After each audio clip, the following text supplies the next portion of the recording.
What's going on, you guys? It's your boy, 40 Days, 40 Nights. I'm here with freaking Connor Gray over here. Say what's Yeah, up. yeah. I'm y'all know me, musician, former gubernatorial candidate in Massachusetts. So we got some star power in here, man. You know what I mean? Sir. uh, Hey, both the NBA champions, the NBA champions too. yeah, both Back, both of our teams, right? Yeah, cause I know I'm wearing a Lakers hat right now. I'll make my thing bigger. I know I'm wearing that Lakers hat, but nah, I'm a Celtics fan. I even got like a trash bin in my room somewhere, and it's just like a Celtics bin. Actually, that doesn't sound good. Saying I have a Celtics trash bin and I'm wearing a Lakers hat, that don't sound too good. Now I got Tatum jerseys. I, bro. Although I also got LeBron jerseys too, so I can't really say nothing. Yeah, but LeBron's OG, especially when he was on the Cavaliers. Yeah, But I Tatum's mean, face. It's Jokic, Tatum. yeah, Jokic, Tatum Jokic, nowadays. Tatum. Yeah, Top LeBron right now. That's who whoops freaking LeBron's butt every time. yeah. All right, man. But yeah. So we're gonna be discussing the death of Charlie Kirk and just how all of these like powers are at play and where they actually come from, what they represent, and some things we say might be a little controversial, but who we are as a podcast. We're obviously starting up the Lions Den today. The Lions Den is what the Lions Den means to me is it means that we're living in a world where us as Christians we're in the Lions Den. The opposition is all around us, right? People who have our beliefs get persecuted all the time. But I feel as though that people often misunderstand what the Christian faith is and what our faith is. And I think what a lot of people tend to do is they often tend to take things at face value. I think that people definitely take everything at face value and go, well, you're saying this, so this must mean this, or they'll take it at face value, or they'll twist it into something different, if that makes sense. And so, what my intentions is with this podcast is to bring light to some things that we need to bring light to discuss some topics that people aren't talking about, or maybe people are talking about. We have to have an honest discussion about what's going on in the world, and we want to bring it from our perspective of, is this the devil at hand or is this God at hand? And so, yeah. Yes, sir. And hey, bro, the Lions Den it includes everything of that, literally. And now, I guess I should get into like the main definition so you understand. So it goes back, Book of Daniel, where it was Daniel in the Lion's Den. Basically, they threw because they told their whole city, I forget which city, forgive me, y'all could go look in the Book of Daniel. It was illegal to pray. If they caught you praying, you're going to prison. There's also death penalties on that's on. Daniel, he said, how can I not pray? That's like not eating for weeks, So he kept praying. He did not care. They threw him in the Lion's Den, man, with all these lions. I think there are 3 lions. And instead of sitting there in fear or trying to fight them, trying to cause harm to them, instead of that, he stayed still. I think he even fell asleep in the Lion's Den too. Yeah. Out too, and the lions didn't touch him. More because he was not afraid. I believe that in the animal kingdom, especially with the lion, they can sense fear big time. But when you have God on your side and you're moving with no fear, when it comes to actual lions or the roaring lions, when it comes to like the devil and stuff, they can't touch you, and they're not going to touch you because there's no fear. Even the devil feeds off of fear just like a lion does. Now that's basically that's the story, okay? But it relates to this podcast because just like you said, we're about topics that are a bit controversial. topics that people are going to pick up, and a lot of topics that are really they're hard truths to our society. So we're facing the adversity head on, and look, literally, this is the way I see it. We're literally in the lion's den, and when you have God, that fear goes away. And just like right now, I had some freaking jitters or like I was very nervous before this podcast, bro. I'm not even gonna lie. Yeah. And I just want to say to everyone, because I know you're going to see me yawning on the side of the screen, we have a 2-hour time difference. He's all the way in the west. I'm from north of Boston. And so right now, what time is it for you? It is currently 11:51, so that's what I don't. What time? It's almost 2 o'clock in the morning for me. So, yeah, we're up doing this because this is the only time that we actually have time because he's been working his butt off. I've been working my butt off, and we got we want to do this because for me like we were saying, we want to bring attention to some things that people don't talk about. They're hard truths to swallow. And, I have a wide variety of topics which I have knowledge about that stem from Hollywood to politics and to, my faith. I always, me as a person, I do have a way of making people a little bit angry with what I say because, like, for example, like the other day, I was talking to my grandfather, and we're going to get into this in a bit, and he believed that the guy who assassinated Charlie Kirk deserved the death penalty. And I opposed it by saying that I think that if you murder someone for the sin of murder, you are just as guilty as the murderer for, murdering. I don't think there's any justified murder in return. And that's something that we're going to get into in just a second here when we talk about, Charlie Kirk and everything. And I just want to throw out there before we get this started because, a lot of people are going to probably feel as though that we're being disrespectful towards Charlie Kirk or to the family. We're not being disrespectful at all. We're having an open conversation about what our beliefs are and how this situation is a perfect reflection of our beliefs. And so we don't intend to offend anybody, but we're also not going to be sorry if you do take it offensive. Oh, dropped his phone. Basically, man. We're not going to be sorry at all. This is the lion's den. We're going to face it heads on through, no matter what people think, no matter what can happen. Because like it says in Matthew chapter 5, verse 10, man, blessed is he who is persecuted for righteousness, for his reward is the kingdom of heaven. But yeah, so we're doing it. Look, the lion's den is all about having a voice. And I think I've shut it up for a while, to be honest with you, just to try to political sense, because when I was going to do videos and keep doing my Bible videos, I wanted to add my political, I just never knew how to, and I kind of strayed away. So I'm back. and yeah, I think, mixing, our beliefs with politics is also a very dangerous game. You know what I mean? Because you risk being hateful towards somebody. You risk, saying something that you might regret, right? Okay. And that's what politics is. Politics is a very hateful game, and so it's very hard to mix politics into our beliefs and into our faith.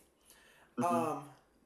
But I hope that I can be the example and challenge people on their political beliefs based off of biblical truths. That's what my goal is. And, there's actually a topic later on that I'd like to bring up after we talk about Charlie Kirk, which kind of explains more of what I'm saying here. Yes. When it comes to the political beliefs too, it's a dangerous game, but I think you know too. It has to be said, man. I mean, you get misinformation everywhere, and yeah, a lot of people ain't gonna tell the truth. Absolutely, man. Like, I'm trying to find the eye for an eye in here. I was listening to you, but I was looking for that verse where we read an eye for an eye. yeah. Cause it's like the first topic too, you know. So, yeah, like, Yeah, I think we should just get into talking about Charlie yeah, Kirk. yeah. We introduced the podcast, we introduced what we're about, and um, I think we should get into, Charlie Kirk. So I'm going to start off by saying that I my personal opinion on the Charlie Kirk assassination is that it was not just politically motivated. I think it was motivated by a multitude of factors, and I think what was done by Tyler Robinson, you know, I still have my doubts if that was really who was behind it, but my personal opinion is I think that whoever did it um, was being paid off by a darker power that is running behind the scenes. I think there's people who are controlling a lot of the events which you are seeing happen in this country today. And I believe that the death of Charlie Kirk was one of them. And just like how we look at the assassination of Kennedy, and we often say, it was the CIA behind it. We all know it was the CIA behind it, but they say no, it's Lee Harvey Oswald. I think we have the same exact situation here. I think we have another Lee Harvey Oswald being Tyler Robinson here. I think that there was someone or a group of people who is extremely dangerous behind the scenes who wanted him gone. And I'm not going to go pointing fingers to who I think it is because honestly I don't know, but we have a feeling, we know who they were aligned with, where they get their beliefs from, and I don't want to talk bad about people because I don't want to divide people up more than we already are. But I believe that there was a group of people involved in it, and because there's so much inconsistencies with how the shooting occurred and how the government said it happened. Yeah, man. No, no. So many inconsistencies. So my question is for you. So obvious. Well, I guess it's not really a question. You probably already know it, man. But do you think that it was just a radical left who killed Charlie Kirk? You think he was radical, and it was that it was just some transgender who basically went crazy over an opinion and shot Charlie Kirk? Do I believe that it was just someone who was a radical leftist who was a transgender? Yeah. Mm-hmm. No, I don't believe that. The reason why I don't believe that is because, well, yes, I believe that it could be a group of radical leftists behind it. I also think that I think it was motivated not just by politics, but by spirituality as well. I think there was a lot of spiritual play there as well. And I've always this is how I viewed it. I viewed it like this. I think that there's a group of people who are taken over by some kind of demonic force out there.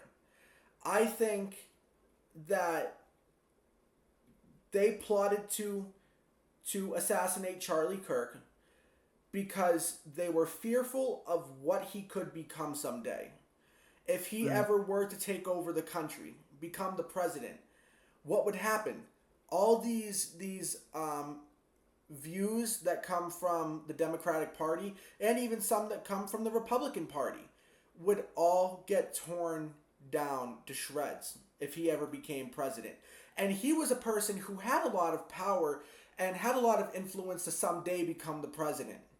And what I think happened is that there was a group of demonic forces who got together and said, we have to take this guy out. And I genuinely believe that God saw what was happening and saw that they were going to kill him, and he said, I'm going to allow it. The only reason I'm going to allow it is because if you do that, exactly what I said thousands of years ago is going to get proven true. And then guess what happened? He got shot in the neck. We all saw the video. Blood was pouring out. It made some people timid to speak, made them scared to speak their mind, and it made a lot of people even more bold to speak their mind. More people left the Democratic Party than ever before. More people have converted over to Christianity than ever before. We saw the videos in, I believe it was Australia, the UK, South Korea, and I believe New Zealand as well, where people were marching the streets with pictures of Charlie Kirk. Not even Americans! They weren't even American! And they were marching the streets screaming, Christ is King.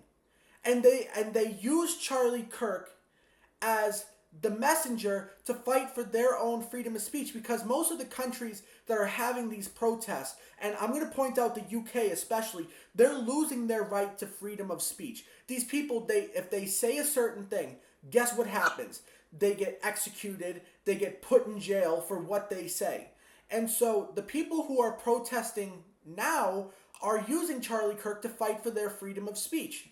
And so I cracked a smile when I saw the support pouring out.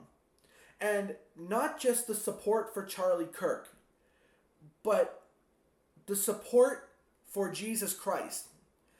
The people were chanting on the streets, Christ is King, Christ is King. And we've never seen anything like it before. In America, the death of Charlie Kirk has sparked a Christian uproar unlike we've ever seen before. Like we've ever seen before. I think the last time in this country that a majority of the country actually prayed was during the September 11th attacks, where everyone finally came together and said, we have to do something about all of this. And people who didn't believe in God, there were some people, you look at the story of Michael Jackson. Michael Jackson, he was supposed to have the meeting in the World Trade Center on September 11th. His mother kept him up all night talking to him, and he missed his meeting the next day, and he looks out his window, what's going on? There's airplanes flying into the building. It's those kind of stories, and I'm not just trying to select that because it's Michael Jackson. I'm saying it's because it's the most well-known story. But for millions of people, these kind of events happen. And for millions of people who went through these events, they realized that their lives were protected by a higher power. Atheists were praying because of a horrible event, which this almost proves my point a little bit to what I was saying to my grandmother the other day. I was saying that it takes a terrible event for the good to come out of people. If you don't have an event where someone dies or thousands or millions of people die, we're going to store up that hatred in our heart. We're going to store up that division. And we see every time that there's an event like this, what happens? Yeah. The people come together. And with what happened with Charlie Kirk, we haven't seen, actually, the world pray together. Not just America, but the world all prayed together on that day that Charlie Kirk was shot. Charlie was, quote unquote, the shot that shocked the world. And see, Yeah. I wanted you to say that because I couldn't think of it, and I knew you were going to say that right after. And you're 1,000% right. And so, Thanks. just based off of everything that we saw, the aftermath of what we saw with the Charlie Kirk assassination, it's very realistic to say that there was demonic forces who are within, I want to say, the political world who Yeah. who plotted against Charlie Kirk. I don't think it was just this one guy. I believe that it was political leaders who came together. I believe that it was celebrities who came together, and people who run the political system and who run the whole demonic side of our country. And they all came together and said, this guy has to go. And God said, all right, but he's going to live on. And guess what? You doing this, I'm going to live on too. That's what God was saying. Just the same way, and I'm not comparing him to our Messiah in the sense of that, but I'm saying the same way Jesus died and he lived on, obviously he was resurrected, Yeah. but I'm saying, dude, we believe in Jesus to this day. Like, so many people around the world, you know what I mean? He lived, man. And with Charlie, I'm going to just get in my whole take of this real quick. Okay. Real quick. I'll lead back up to what we're talking about. But with Charlie, it's just sad that somebody can just die for an opinion. You know what I mean? Like, it's just an opinion. Like I told you, I'd say it was from the other side, and they actually got shot by a straight right wing. You know what I mean? And it was, like almost blood versus Crip in a sense. You know? Yeah. That's wrong. I mean, the dude died literally in front of his freaking wife and kids, dude, and his daughter's there running up to him, bro. Like, that's wild to me. That's awful. And I feel like the death, it affected me a lot, especially because, dude, that's what I want to do. I want to go up there and I want to be able to debate people, but I want to have the knowledge to do it. So I am learning over time, you know what I mean? And I'm not doing it to be like, oh, gotcha. I'm doing it so I can basically enlighten people and at the same time bring them the gospel. So for him getting shot right there is like, dang, bro. Like, the more life is going, bro, like the people that I've watched, bro, they die by the time they're 30. Like, look at Nipsey, for example. He died. He brought up Dr. Seuss, turned down P. Diddy, died at 33. Not getting to Nipsey, but I'm just saying, dude. Like, similar to that in a sense. Like, you got freaking Charlie, he was talking about the Epstein files like 2 weeks before this, so you already know they wanted to whack him too. You know what I mean? Yeah. And so you don't know. It could come from so many different angles. You know, like you said, celebrities, freaking, and then the evil side of America, which is also Hollywood as well, because we're getting into that soon, y'all. But I know a little something about that. That's to say the least. Yes. But when it comes to Charlie, this could have been you. This could have been me. This could have been you watching the freaking podcast right now. That could have been you, just saying something that you believe in, and you're over there you're preaching people basically, and boom, you get shot for it, for what you believe in. All because somebody was offended, all because an opinion. Yeah. But and deeper, because didn't that dude draw a picture of him in front of a mirror talking to Satan? I didn't hear that, but if that's the case, then damn. Yeah. That proves exactly what I said. Yeah. No. Isn't that the same person? I can go and verify it here in a minute. I'm guaranteed, bro. Like, dude, that was after he got shot, bro. That's the stuff I was seeing. Hold on. Let me see if it's the same person, bro. But basically, I could keep talking real quick, dude. Like, bro, it's demonic forces, dude. It's not... This isn't right versus left. Just like you said, this is your words, bro. It isn't right versus left, dude. It's good versus evil. That's literally what it is. It's Christ versus the devil, bro. Yeah. And I have a chill down my spine right now. I gotta be 1,000% honest with you. I have the biggest chill down my spine. But yeah, dude, it's true, because, bro, man, who influences the evil thoughts? Because you're not your thoughts, you're the thinker of your thoughts. Things pass through, you know what I mean? I know that because when you're around a certain person, you think certain things, not because of their appearance or how they're acting. I'm saying literally, like y'all are having the same thoughts. You say things out loud at the same exact time, like almost like you're on sync because your energies are freaking aligning. Not to sound new age, none of that stuff, but just you're not your thoughts, you're the thinker.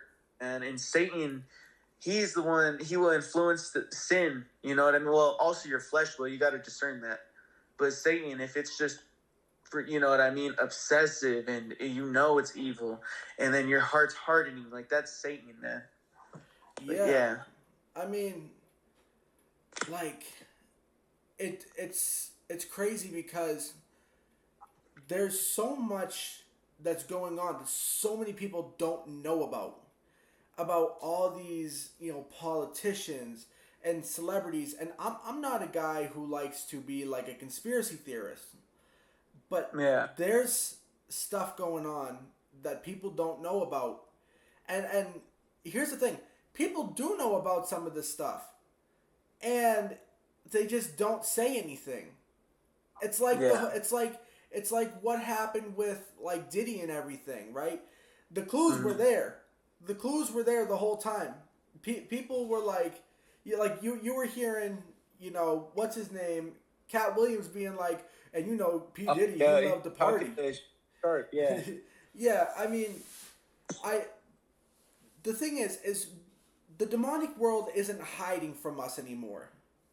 Yeah. It's not hiding.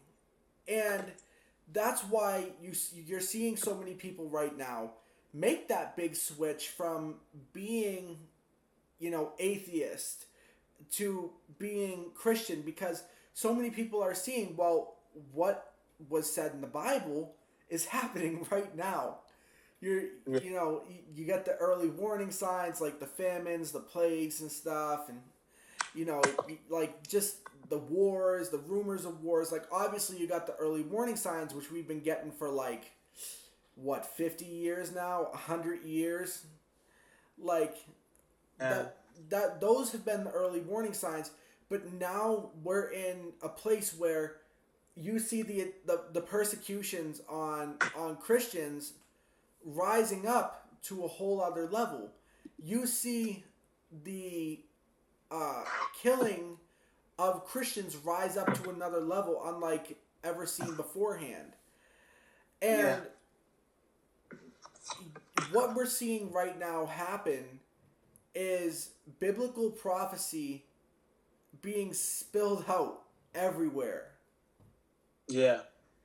That's what we're seeing. And it's becoming as plain as day. And, you know, I think it's crazy because, like, we all talk about, oh, we're going to get an alien invasion and that's how the world's going to end. That's how so many people believe it. Because, like yeah, you had the Miami Mall incident and stuff like that.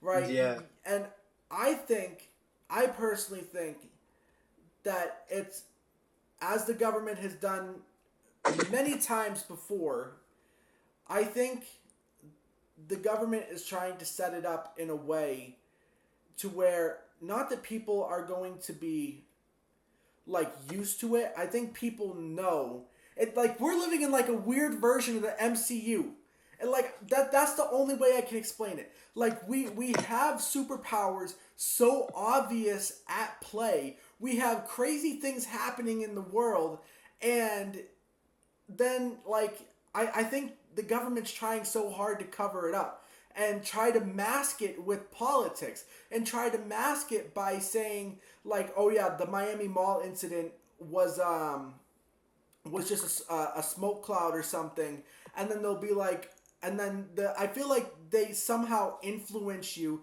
to believe that it's an alien or something when it's really something else. Yeah. You know what I mean? I know what you mean.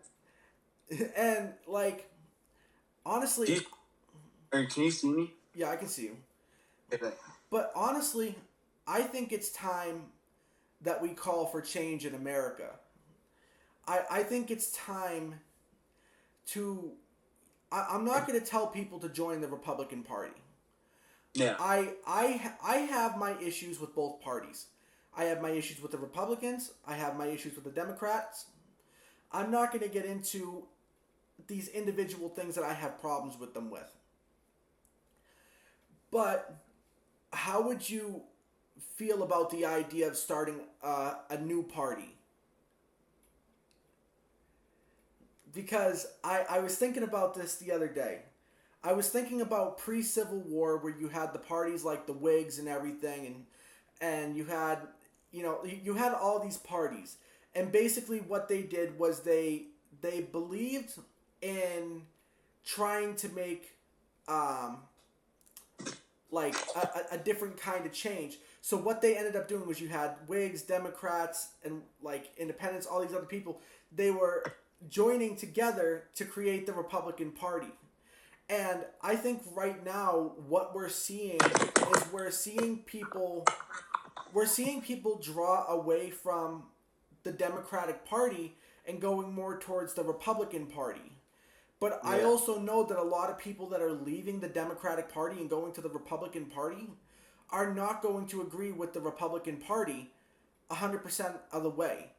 And I think that's going to become an issue where it's like that Bible verse, a house that stands against itself, a house that is divided cannot stand. And I think it's going to become that issue, and I think people are going to prefer not to go back to the Democratic Party unless if there's a major rebrand. But I was thinking about it, and obviously we all know that I ran for governor of Massachusetts, right? Why did I run for governor of Massachusetts? You could hear it in my interview with NBC 10. I don't like the way that current politics are. They cut so much of it out where I explained what I was talking about. And what I was talking about was I don't believe in politics now because politics is such a corrupt game. Politics is hateful. It's dividing. And it's nothing but the game of Satan. It reminds me of that Bible verse, our battle is not against flesh and blood, but against the principalities of this world. And right now, we're dealing with government having so much satanic influence. And what's trying to be done right now is you see the people in the Republican Party trying to be more of a Christian influence. But what if we started a new party that was based off of the Christian beliefs? Yeah. What if we made a party that when you pass a law, it stems from biblical beliefs. It's not something where you can be like, this thing, we're gonna have it's not something to where, like, I didn't want to talk about this, but I'm gonna use it as an example. Like, the Democratic Party and parts of the Republican Party are in high favor of abortion. And I'm not gonna go into this because I don't want to argue about it. If you want to know my stance on it and his stance on it, you can go watch the same videos which helped us form our opinions, where Charlie Kirk was talking from the Bible about how abortion is murder. I believe abortion is murder. Every Christian across the world believes abortion is murder. So I'm just going to skip past that part. And if y'all know more, look, you got, yes, look. My beliefs is a lot of what Charlie said. But also go look up Richard Lorenzo, y'all. Okay? And look at his recent video he just had on abortion. And that one's like, he doesn't talk about politics, Connor. It's all Bible. Like, it's literally just all from the Word. Yeah. And you know what I mean? Yeah. And he gets into it hard. Yeah. Like, I get what you're saying. But basically my point was of skimming past the abortion is, let's say for an example, right? You have a party that says we don't want abortion, but the party is built off of Christian beliefs. So now you're going to have this new Christian party debating with the Republican Party or the Democratic Party, whatever party would stand after that. I'm going to go with the Republican Party. You'd have the Christian Party debating with the Republican Party. Well, what does the Bible say? You guys, you're all about capitalism, but you also have a lot of people who believe in the Bible as well. We believe that this should be illegal unless if it's rape or incest or something. Then you may and even with that, like even with the rape and incest, like that's the lowest percentages of abortions for the reason of abortion. Rape and incest is the lowest of all the percentages, bro. And the thing about that too is like I wonder about it. And the reason why I wonder about it is because, is that really like, does God have a plan for that kid? I think if that person is born, God has a plan for that person. Could and I so, show, and or my bad. Okay, so getting back to what I was saying, when it comes to like even those children who are born of rape or incest, I believe that God can use those children for such a powerful way. So I don't want to get into the whole abortion thing. I think I'm gonna leave it at I think that abortion's murder. I think it should be illegal. But my point is that the Christian Party would debate something like that and say, this is why we think it should be illegal. And the Republican Party could say, we agree on this, that, and this, but why should, they could debate the rape and incest part, right? And say, why can't we make that legal? Then you could have the Christian side or the Christian Party debate that. And so while, yes, there's going to be some kind of agreement between the two parties, I still believe that, it could be a more productive way for our country to run. It could be a way to where, look, if you don't want to believe in the Christian side, then okay, you can just join the Republican Party, right? And you can form that party into whatever you want to bring it to, because most of the people from that party are going to go to the Christian Party. Like honestly, so you basically get to form a new party which isn't based out of hatred, or base it out of whatever you want. You base it out of hatred, the Christian Party's going to win that one easily. I just think it's a good way to rid out the political aspect or Satan's rule over the politics of it all. I think that's a good way of going about it, is by introducing a Christian party. And I don't know. I think it could be a very interesting idea. A lot of the ideas that I was, running for governor off of were, yes, based off of Republican ideas, but also so many of the ideas that I was going to introduce, and I was even talking about on Instagram, which for some reason the news wouldn't cover. I guess when, I was tagging them in the post and sending it to Mary Marcos, she just didn't want to, report on some of these major bombshells that I was dropping about what I was going to do. Because a lot of it stemmed off of, biblical principalities. And I believe that if you really want a successful country, if you really want the country to prosper, you should have a Christian party, and you should have a party that, opposes that party. Simple as that. I think it's pretty simple, yeah. That's something that I haven't really put too much thought in, but now you have me thinking, not gonna lie. And obviously, yes, you still have to keep a political aspect to it. Like, yes, we still have to talk about the economy. Yes, we still have to talk about, trade agreements and stuff. But I think it should also... You're going to make me yawn, too. I think it should also... Screw you. Hold on. Yeah, we're good. But I think... I think having a Christian party is going to not just change America, but it's going to change the world. Because I think... I don't think it's going to make America more passive, but it's going to make us think about other ways to settle differences with other countries. And if we got God on our side, I'm sorry, no one stands against God. No one stands against God. If Russia's going to launch a nuke at us, I'm sorry, you got to deal with God, buddy. Yeah, it's going to like back around and go back onto like the main base. No, I'm kidding. Yeah, man, I don't know. Send it back to the sender, bro. Yeah. I think that's why the Bible was so great. Because, when we look back at a lot of those stories, like especially with like Sodom and Gomorrah, like so many like the events like that were not caused by another country raining a nuke down or something. It was God intervening and saying, look, this is some bad stuff that's going on here. Let me get involved really quick and let me put an end to this. Like, I think, and this is actually going to segue into my take on what should happen with the guy who assassinated Charlie Kirk. Hold on, let me make this bigger. Assassinated Charlie Kirk. What should happen with him? Great, now I forget what I was going to say, because now I'm thinking about my point with the Charlie Kirk assassination, but I think, oh yes, I remember what I was going to say.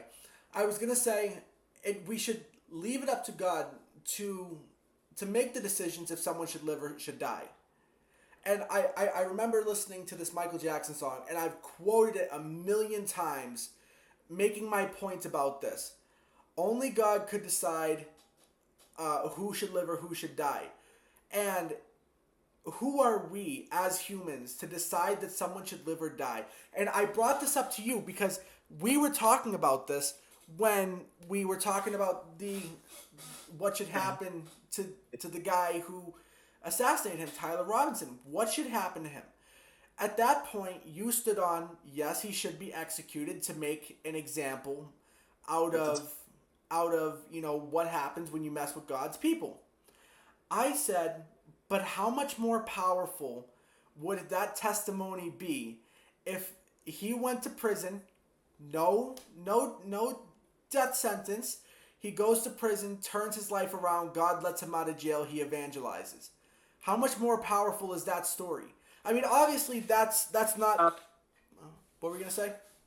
It's pretty powerful, that's all I said. Yeah, and, that's a biblical story. What was it, Saul or Paul? It was... I think it's the same guy anyways, so if I remember correctly. I get names mixed up. Yeah. But, no, I mean, like, I think it would be so powerful for that kind of story to get told because, that's a story that we heard about in the Bible where it was either Saul or Paul, if it's the same person. I don't remember, I'm sorry, where he was persecuting Christians. Oh. Saul was he was one of the kings, like back in David's. He was the king before King David, basically. So that's way before. Now you're thinking of Paul. Okay, I'm pretty sure it's Paul. Oh my gosh, now you got me second guessing myself. But like, but let's just make the point here. It's a biblical story. He was persecuting Christians. Then all of a sudden, God met him where he was. He turned his life around. He started following God, and he became this, devout Christian. He evangelized, preached the gospel to all the nations. And, I think, how powerful would that story be? The guy who shot Charlie Kirk, or shot the guy who shot him, the guy who shot Charlie Kirk, turning his life around in prison, by some miracle, God gets him out of jail. Now he goes around the entire world, preaches the gospel. Imagine if he started going to colleges and he started preaching the gospel to people. How powerful of a story that would be. And he started debating people about it. Yeah. How powerful would that story be? So my point is that we should leave the stories up to God. It's not up to us who should live or who should die. We shouldn't send people into war. We shouldn't put people on death row. We shouldn't, because someone hurt one of our family members or hurt someone that we love who's maybe not a family member, us as people to go after those person. I understand why you would want to do so. I understand the reason for wanting that revenge because of the hurt that caused onto you. But also you have to remember, do not take revenge, my dear friends, but leave room for God's wrath, for it is written, it is mine to avenge. And then, on top of that, people who do lose a son or a daughter, I need to express my fullest sympathy for you. Because I've met people who have lost their sons, who have lost their daughters, and it's a horrible, horrible thing to have to go through as a parent. And I can't wait for the day that I'll be a dad. I hope I can have a son. I hope I can have a daughter. And I couldn't imagine what it would be like for me my entire life to be planning towards having a kid and having stability in the future, and then someone to walk up on the street and to shoot him. I would be devastated as a parent. And so I sympathize with the people who have had to face that. And I know it's hard, and I'm going to pull my camera up to be bigger here. I understand it's hard. But Jesus wouldn't go back and kill the person. He wouldn't hold a grudge against the person. What Jesus would say is, trust in me and forgive that person. Allow me to heal your heart. That's what Jesus would say. He would say, allow me to heal your heart. I see the pain that you're going through. I see the hurt that you face. You lost a son, you lost a daughter, and no man or no woman should ever have to face that. No mother, no father should have to experience that pain.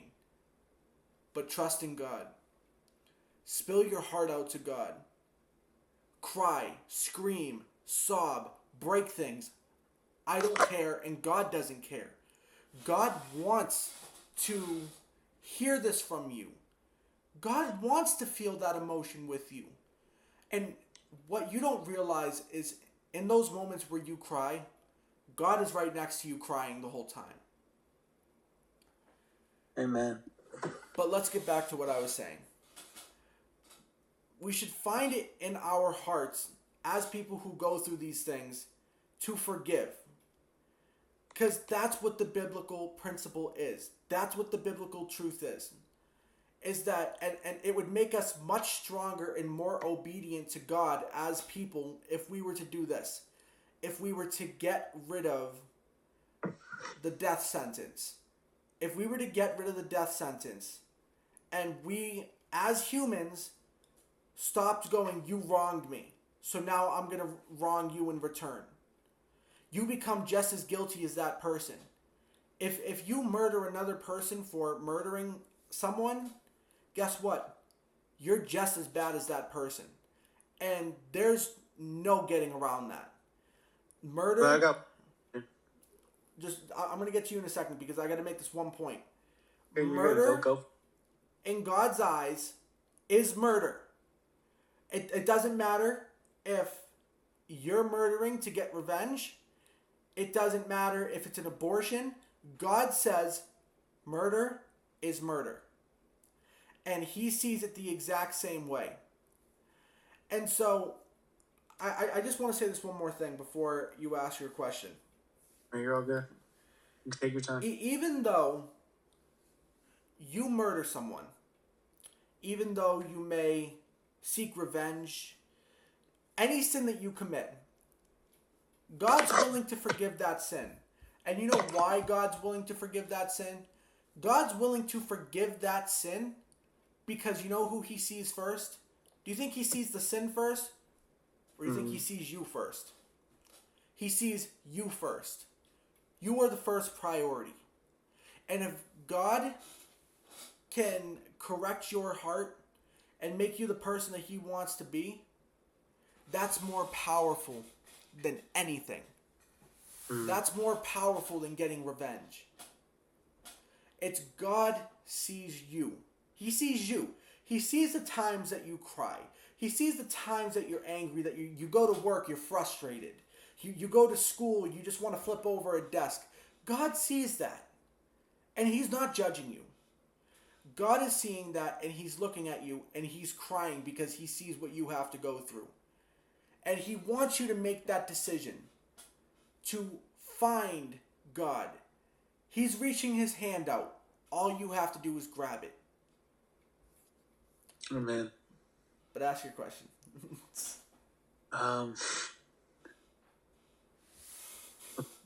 Screw the question.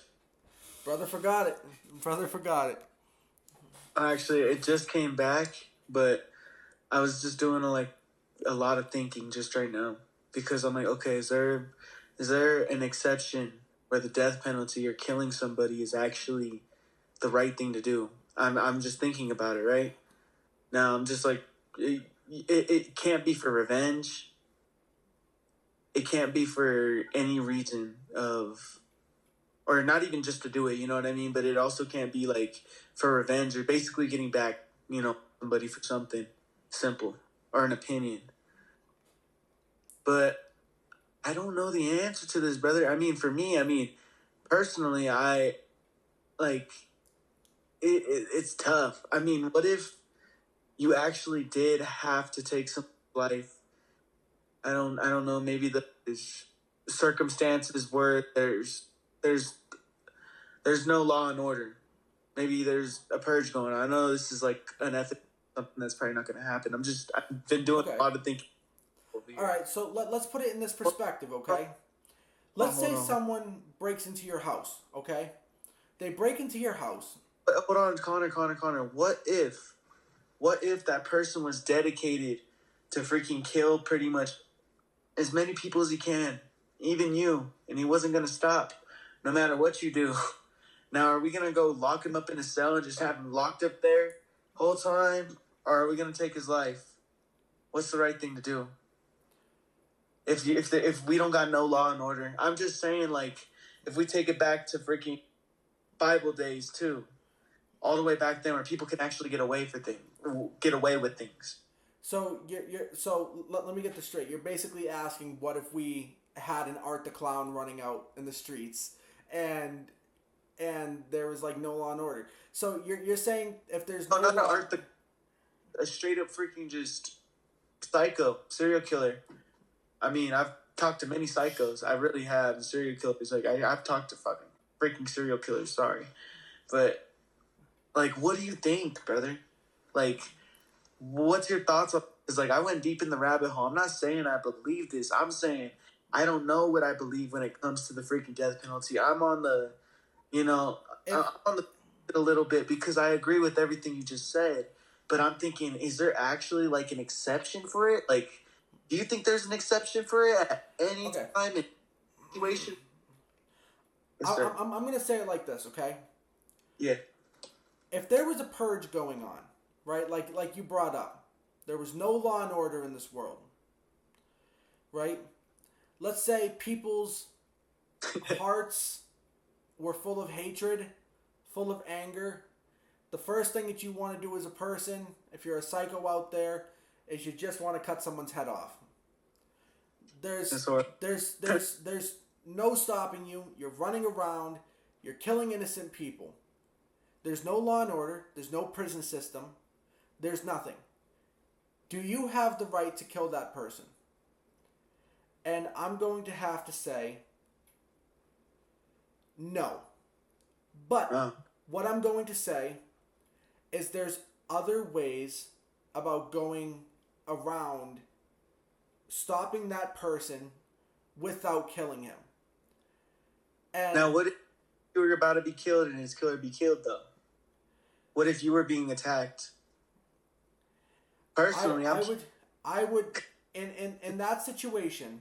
I'm Moses, bro. I'm sorry. In that situation, self-defense. I would say if it's self-defense, you have no other option. You have no other option. You are on the ground. Oh, wait, hold on, wait. Let's say there's no other option. You are on the ground. This guy is on top of you. He's trying to push a knife at you. You somehow grab something off of the ground. Bang, right into the side of the head. You have no other option but to defend yourself, because let's say they're coming after you. Your family is in the house. It's your obligation to protect your family. So in that situation, you have no other option. Your hands are tied. You have to kill in that situation. But let me say this. Like we don't want to too. If Like, and that's perfect. You didn't want to kill that person. You didn't want to kill that person. You had to kill that person in self-defense. But guess what? Just like every other sin, you know the first thing God sees? You. He sees you first. He sees you had no other option. He sees that there was someone climbing up on top of you, trying to kill you, and if they killed you first, they could have killed the rest of the family. And it was your obligation to protect your sons, your daughters. That's where you have to have a serious conversation with God. You have to have a conversation with God. Because what this is going to do, it's going to psychologically torment you. You're going to go, wow, I just killed a person, and it's going to weigh on you for the rest of your life. If I were you in that situation,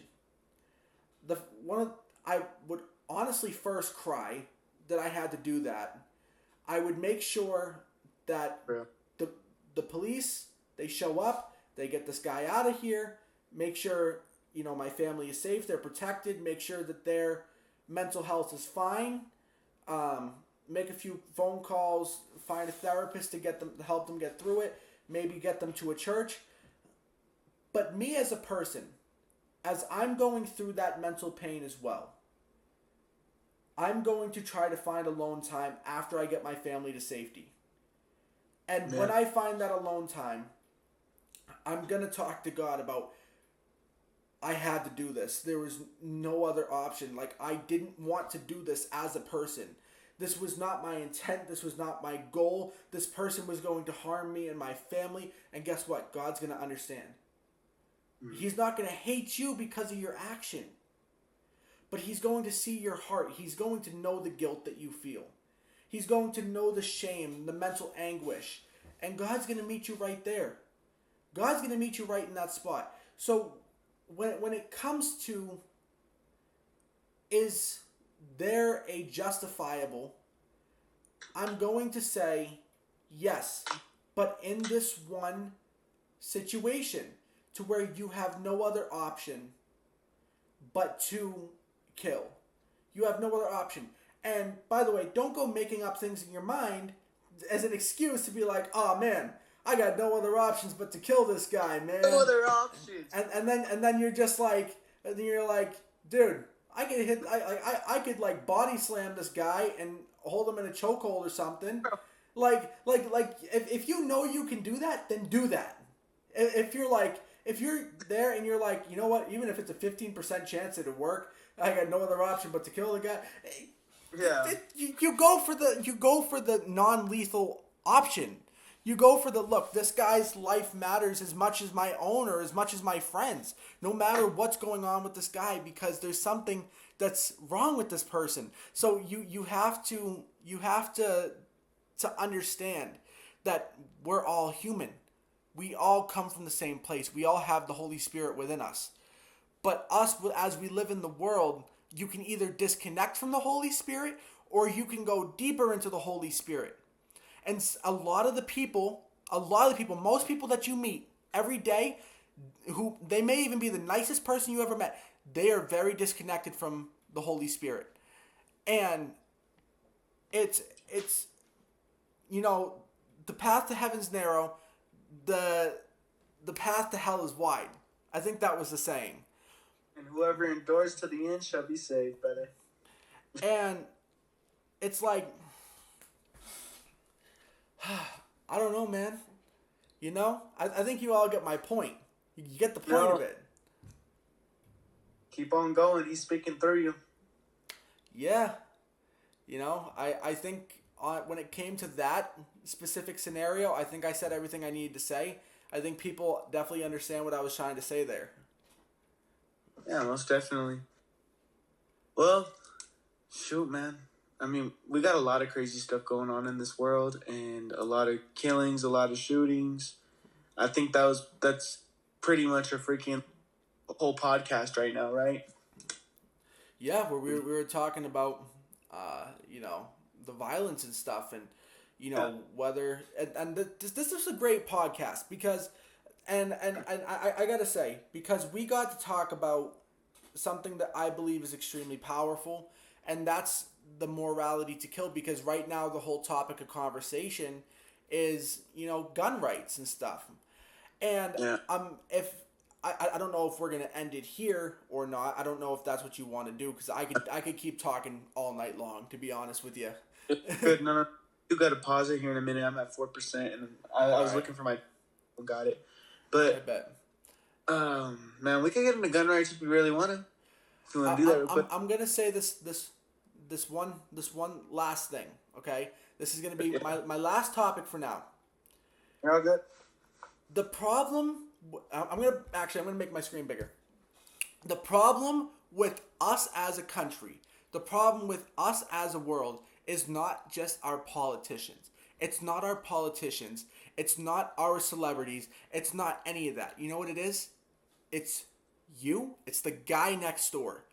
Amen. It's the people who live in this country that make it. If you weren't so easily influenced by what these people were saying, then guess what? We wouldn't have division.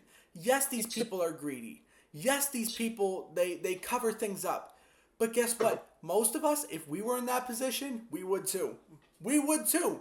And so when we talk about gun violence, when we talk about, hate speech and hate violence and all this different kind of stuff, it comes down to one thing at the end of the day. Who we are as people. Where are we grounded? Where does our moral compass come from? Does it come from what we were taught by law, or does it come from the Bible? Because when you realize it like this is gonna shake everything up. Okay, I'm gonna cook right here. Okay. You're good. I'm just walking outside to get in my charger. Just talk. You ready for this one, bro? If you base your whole morality off of the law of the country and the laws of this world, you as a person are vulnerable to negative influence. You are vulnerable to the evil attacks of this world. The Bible, the moral compass that you get from the Bible, is grounded within the Spirit, the Holy Spirit. And so what happens is when you base your whole moral compass off of the Bible and off of biblical principalities, you know what happens? You become stronger than the country. You become stronger than most of the people in the country, because most of the people in the country, they're following the law of the country. Now, I'm not telling you to go break your laws. What I'm telling you is to base your moral compass not just off of the laws of America, but off of the laws of the Bible. Read the Bible for yourself. Look into this stuff and find your moral compass there. Because that's how you're truly going to be free from the dark principalities of this world. Alright, y'all. I hope you guys enjoyed the video. And if you did, make sure to like, subscribe, and comment on the video. Hey, don't be a hater. Make sure to go send to 10 people. And also go follow my boy Connor on Instagram as well. Hey. If you want to, you can go follow me. Hey, I do appreciate it. But, for the most part, we just want to push out the more inspiring videos and motivate y'all. And really make you guys aware of what's going on. So if you guys like this content, we're going to be having more podcasts coming out pretty soon. So stay tuned and God bless. God bless you. Peace.